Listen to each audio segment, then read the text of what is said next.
발표 시작하기 앞서서 제가 관심법을 써서 좀 여쭤보겠습니다. 이세영 씨, 갑자기 삶이 무기력하게 느껴질 때가 있죠? 네. 네. 박효준 씨, 뭘 해도 뭘 봐도 재미가 없을 때가 있나요? 네.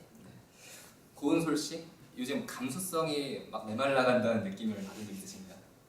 아, 없으신가요? 제 예상이 아주 아쉽게 틀렸네요. 네. 하지만 우리는 이 시간들을 이제 우리는 현자 타임이라고 말합니다. 여러분은 현자 타임과 종종 마주치죠. 최근에 끝난 중간고사 기간이 보통 그렇고요. 최근에는 그 주변에 취업 준비하는 취준생들이 자기소개서를 쓸 때 그렇게 현타가 많이 온다고 합니다. 여러분은 현타가 올 때 어떡하나요? 마땅히 좋은 방법이 없으신 분들에게 제가 효능이 좋은 특효약을 하나 처방해 드리려고 합니다.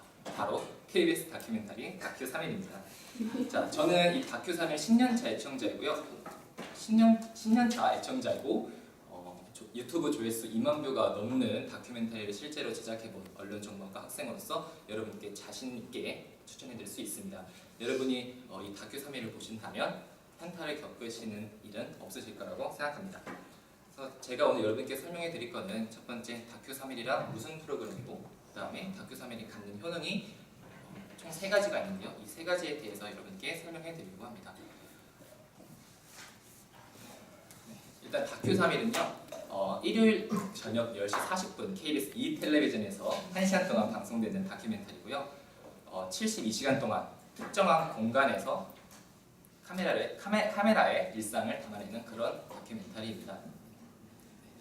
다큐 3일이 다른 인간극장이라든지 여러분이 알고 계시는 다른 다큐멘터리하고 차이가 뭐냐면요. 다른 다큐멘터리들은 주인공이 있죠. 인간극장에서는 어느 사람, 어느 할머니, 어느 할아버지 이렇게 있는데 이 다큐 3일은 특정한 공간입니다. 그렇기 때문에 주인공이 매번, 매 시간마다 새롭고 다양해지죠. 네. 그래서 다큐 3일이란 도대체 뭐야? 그래서 어떤 점이 좋다는 거야? 지금 궁금증을 갖고 계시는 분들이 있을 텐데요. 제가 이 영상을 통해서 3가지 효능을 제가 보여드리려고 합니다. 자, 일단 첫 번째 영상을 보시죠. 제가 바라던 모습, 항상 꿈꿔오던 모습, 그 제 모습이 공보이고 근데 출근하는 이 모습을 한번 꿈꿔봤었기 때문에 이게 너무 행복한 겁니다. 영상이 왜 소리밖에 안 나오죠? 자, 다큐 3일의 첫 번째 효능은 삶의 의지를 얻어갈 수 있다는 겁니다. 여러분은 SNS나 커뮤니티에서 이렇게 다큐 3일 명언을 보신 적이 한 번쯤 있으실 거예요. PD저널에서 한 인터뷰 기사에 따르면 이 다큐 3일 제작팀 최재복 팀장님은 실제로 이런 말을 했습니다. 출연자들은 거리 위의 철학자이다. 다큐 3일 속 사람들은 저마다의 인생 철학을 갖고 있습니다. 우리는 그 인생 철학을 보고 자극을 받죠. 예를 들어서 우리가 그 가족의 생계를 위해 새벽 버스를 타고 출근하는 그런 직장인을 보면 학교에 가기 싫어지는 제 모습을 반성하게 되죠. 그 다음에 보이지 않는 곳에서 묵묵하게 수십 년간 자신의 역할을 해나가는 사람을 보면 우리는 존경심이 들기도 합니다. 이처럼 우리 주변에서 열심히 살아가는 이들의 모습을 보고 삶에 대한 의지를 조금이나마 얻어갈 수 있다는 점이 첫 번째 효능입니다. 자, 다음 영상 보시겠습니다.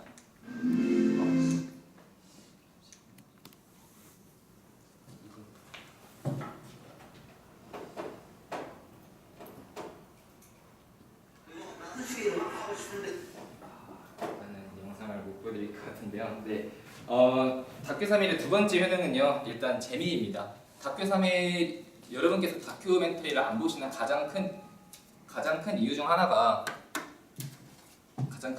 재미가 없다는 것인데요. 다큐멘터리는 정말 재밌습니다. 여러분 다큐멘터리 3일 앞에 방송되는 프로그램이 뭔지 아세요? 사실 개그 콘서트거든요. 개그 콘서트가 요즘 재미가 없죠. 왜냐면은 인위적으로 막 재미를 이렇게 만들려고 하는데 그런 것보다 이 다큐멘터리 3일은 인위적인 재미를 추구하는 것이 아니라 그 카메라에 담아내는 그런 자연스러운 모습을 보내기 때문에 우리가 출연자들이 필터링 없이 그런 말하는 말들, 그 다음에 돌발적으로 발생하는 상황들, 아까 같은 상황이죠. 그런 상황들이 고스란히 이제 영상에 이제 담게 됩니다. 네. 그리고 우리의 경험과도 연결시키면 재밌는데요. 한번 상상해 볼까요? 이번 주 다큐 3일에 그 이윤상 씨가 저번에 말씀하셨던 그 알콩달콩 데이트를 하셨던 서초동 몽마르트 공원 편이 이번에 나온다고 합시다. 혹은 우리 김용신 교수님께서 일하시는 그 아침 라디오를 진행하는 모습이 CBS 방송국 편에 나온다고 생각해 보세요. 어떤가요? 내가 여기 왔던 곳인데 아 이분 나한테 상점을 잘 주신 교수님인데 하고 한 공간이나 사람을 자신의 경험과 연결하게 되죠. 이렇듯 우리는 다큐 3일을 통해 사람들의 솔직한 모습을 보며 웃고 내 경험을 떠올리며 상호작용하는 등의 특별한 재미를 느낄 수 있다는 것이 두 번째 효능입니다. 자, 사실 제가 가장 말씀드리고 싶은 세 번째 효능이 지금 제가 영상을 준비했는데 좀 이렇게 오류가 있어가지고 죄송합니다. 세 번째 마지막은요. 다큐 3일은 우리가 가슴으로 세상을 이해하게 합니다. 현대인들은 치열하게 사느라 가슴보다 머리로 세상을 이해하게 되죠. 다큐 3일은 가슴으로 받아들이게끔 우리의 감수성을 자극합니다. 이를 위해 다큐 3일은 특정 장면을 위한 연출을 전적으로 배제합니다.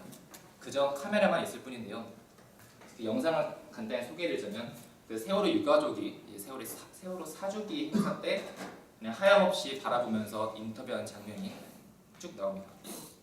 이 장면에서는 인터뷰의 숨소리, 그다음에 잠시 말을 멈추는 포즈 등이 모두 담깁니다. 제가 대한민국 휴먼 다큐의 선구자이신 윤영관 서울대학교 언론정보학과 교수님한테 여쭤봤어요.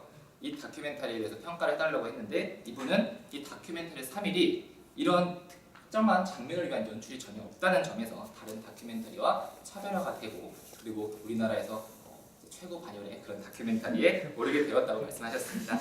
네, 방송 내내 우리의 감수성을 자극하는데요.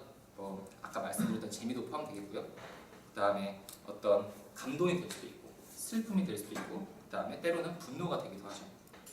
이처럼 우리는 다큐 3일을 통해 가슴에 차오르는 무언가를 느끼게 된다는 것이 마지막 효능입니다. 자, 정리해드리자면 다큐 3일이란 어떤 프로그램이고 어떤 효능이 있는지 말씀드렸습니다. 특정한 공간을 72시간 동안 조작적인 특정한 연출 없이 카메라만 이용해 담아내는 이 다큐 3일을 통해서요. 첫 번째, 무기력증을 갖고 계신 분들은 조금이나마 삶의 의지를 느낄 수 있을 거고요. 삶이 따분하고 무료하신 분들에게는 피식 웃음이 나올 수 있는. 그다음에 세 번째는 바쁜 일상을 사느라 정신이 없다가도 이 프로그램을 보면 우리가 놓친 감수성을 채워넣을 수 있다는 이렇게 세 가지 효능이 있습니다. 네. 어느 제약 회사의 광고 유행어를 이제 말씀을 드리는 것으로 발표를 마치겠습니다. 여러분 다큐 3일을 본주와 안 본주의 차이를 경험해 보세요. 이번 주 일요일은 김광석 거리 편입니다. 인생의 현타가 오신 분들 많이 시청해 주세요. 감사합니다.